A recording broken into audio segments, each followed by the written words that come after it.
Welcome to the SCORE Business Showcase. We have with us a super guest, Natalie Price, with us today. She's highly motivated, motivational speaker, and welcome. Thank All you. right, Natalie. Thank you for having me. Yes, it's our pleasure. Now, tell us, who is Priceless? And I need to actually spell this, Pryceless. Who is Priceless? I am a high-energy, inspirational speaker.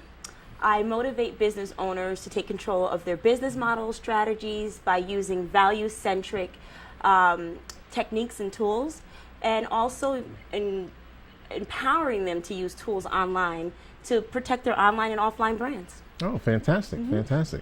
Now, why did you start your business? I started my business because I was destined to be a business owner. That is the truth. I remember being 17.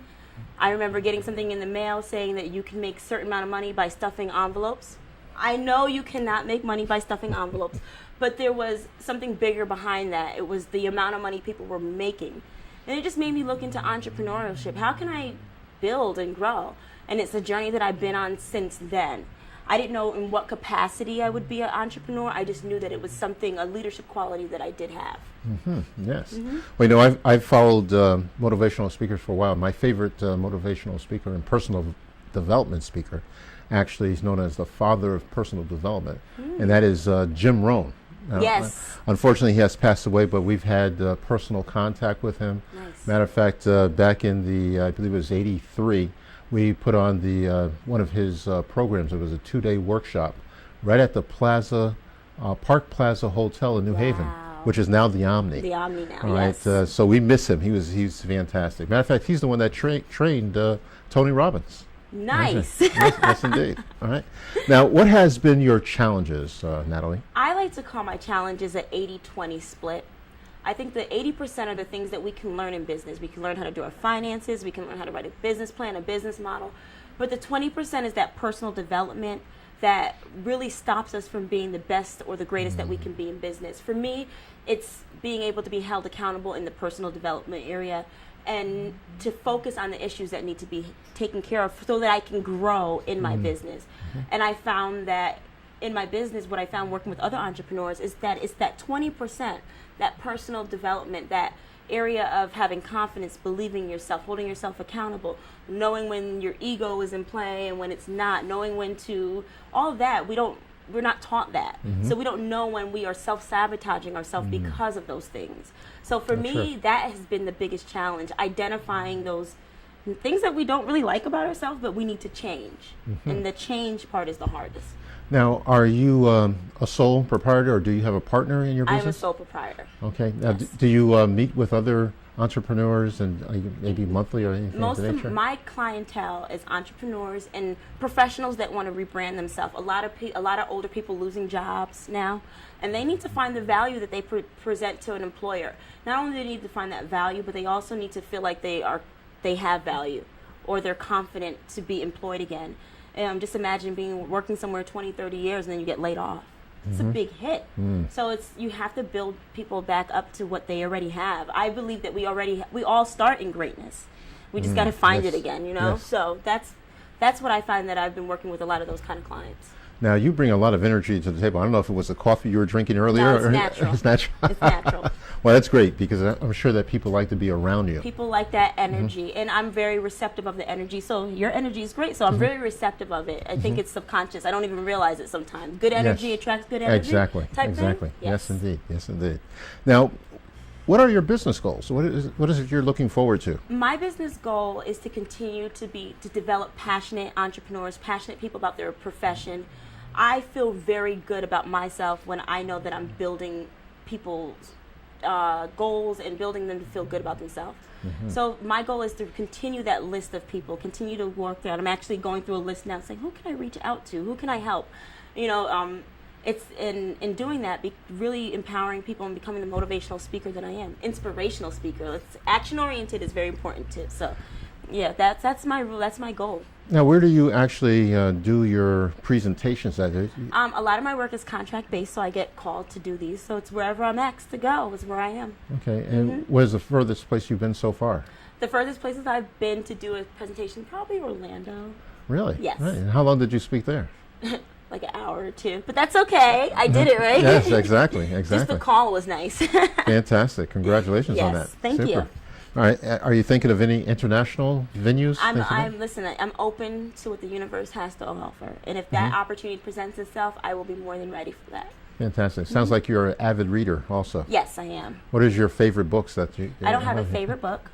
They are my children. That's what I call them. I really do love my books. I paper books. I do not do Nooks. I don't do anything like that. I like to turn pages, smell read them, touch them, see the paper quality. A lot of power in that. There is a lot of power. Highlight. I don't even let people borrow them. Right. If you want to read it, I'll just buy it for you. I do the same thing. I don't even want you to borrow it because it's just a connection that I have with them. But I would say my favorite read at this particular time, I have two actually, is The Big Leap, because it's really challenged me in my what they call the zones of competence, non-competence, incompetence, and genius, and excellence. So it's really challenging me as a person and being a well-rounded leader. I'm enjoying Good to Great. And then the third book, actually I had three. Lucky Bitch is the name of this book. It's phenomenal. Phenomenal book. It really talks about this lady, her being able to use her affirmations to get what she wants. Okay. So it was good. Excellent, excellent. Well, that's one of the things that we talk about our show is we usually end with a book, but today we're going to end with some announcements, some quotes and things of that nature. But we talk about having a success library. It sounds like you have that already. Yes. And of course that success library consists of not only books, but also tapes, videos, things of that nature. So that way you get an all-round viewpoint of various individuals that are performing out there. So that's encouraging for businesses. Now, what defines success in your business, Natalie? My success is a daily thing for me. I have to, because I think sometimes when we make our success too big, we get overwhelmed. And then for me, my overwhelming makes me tired. Like I don't want to even move forward. So I create daily success. So what's my success for today? What needs to be accomplished so that makes me feel good? And my success for the day is just usually my goals or tactics that I'm doing to get to my goal. So I create daily successes so that I feel good about myself. Because when I'm feeling good, I motivate, I move. I'm not staying stagnant. So for me, success is daily, and also it's being able to inspire people. When I have people call me or a client or somebody emails me and tells me how much my energy made them move, feel good, I reminded them of their greatness. Ooh, that just makes me feel really good. It just that's the purpose. If that happens, then the purpose has been met. Excellent. Now, for our viewers out there, particularly our business viewers, what do you suggest to them to stay in that positive mode? I suggest that you read. But my biggest suggestion would be to be abundantly thankful every day, and to start that off when you wake up, to be thankful for things that are small, because when we are thankful for the small things, then we get more. I think sometimes we forget just to be thankful, and in that action, things start to come, and even your attitude changes.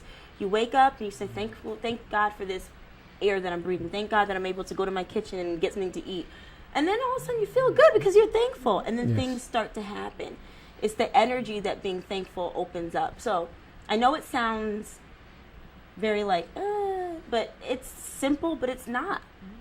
To be thankful when we're down and when the world tells us that we shouldn't because we don't have the things that we want. So to start with being thankful would be my advice. Yes, that's excellent. Matter of fact, I read this book on being grateful, thankful, and then I saw the movie, The Book of Eli, with Denzel Washington. And what was amazing to me, after he was captured in the movie, he was thanking his creator for the small meal that he had. His circumstances didn't look like he should have been complaining. But things turned around for him, just like you were saying. We're not our situations. We have to learn how to separate that.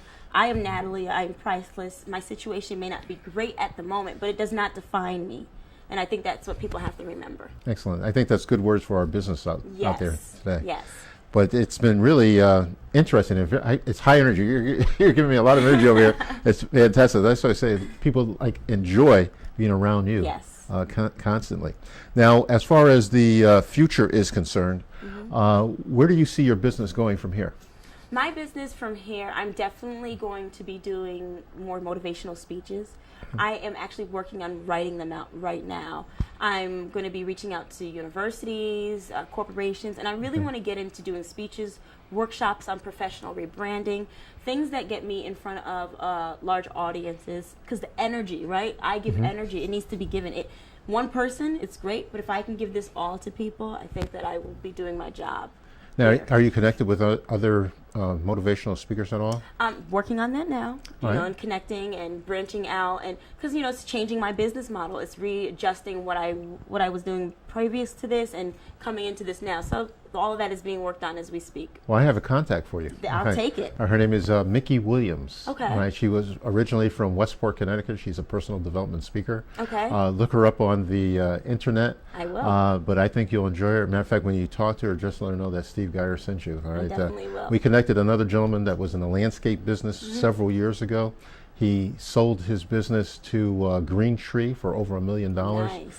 And then he started doing speaking. I connected him with Mickey. He does speaking engagements around the country right now. Okay. To the landscapers around the nation, actually. Definitely, I'm gonna be on LinkedIn today, looking her up. Right, and he came out with 2 books. So it might grow from here with you. That's the goal. Right? That's But, the yeah, goal. And that's Mickey, Mikki Okay. Williams. Thank all right? you. You're quite welcome.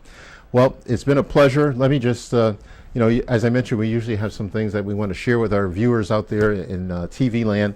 And I like to share this because we were talking about achievement and achieving. It sounds like you've done that with your business and your Yes. branding. And congratulations. Thank you. But this note, it says, we achieve to the degree that we overcome the negative. Achievers are willing to pay the price of achievement. They sacrifice, they struggle, work on, perhaps alone, weary and discouraged, and yet at each step, overcome the negatives. Overcoming the negative is the price of achievement, the price of greatness. And it sounds like you're on your way to doing that, Natalie. Yes. You're already there, actually, in my opinion. Some of the things that Thomas Fuller mentioned about achievement, it said, all things are difficult before they are easy. The harder the conflict, the more glorious the triumph. And that's by Thomas Paine. So, to our people out there in TV land, to your achievement and to your success, we want to thank Natalie for coming this afternoon. And also, we'd like to thank you for joining us at the SCORE Business Showcase. Thank you. Thank you.